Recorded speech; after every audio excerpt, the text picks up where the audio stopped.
तुम्ही पंढरपूरमध्ये उपोषणाला बसलाय, पण जरांगे पाटील यांची तब्येत सध्या ठळावताना दिसत आहे. सरकार जाणीवपूर्वक मराठ्यांचा अंत बघत आहे. सरकारनं खरंच सांगतो, सरकारला एक विनंती आहे, एक आंदोलक म्हणून, एक मराठा समाज बांधव म्हणून, मराठा समाजाची परीक्षा अजून बघू नये किंवा अजून आमचा अंत बघू नये.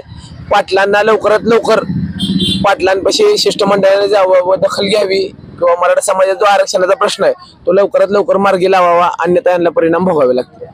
पुढचं आंदोलन दिशा कशी आहे?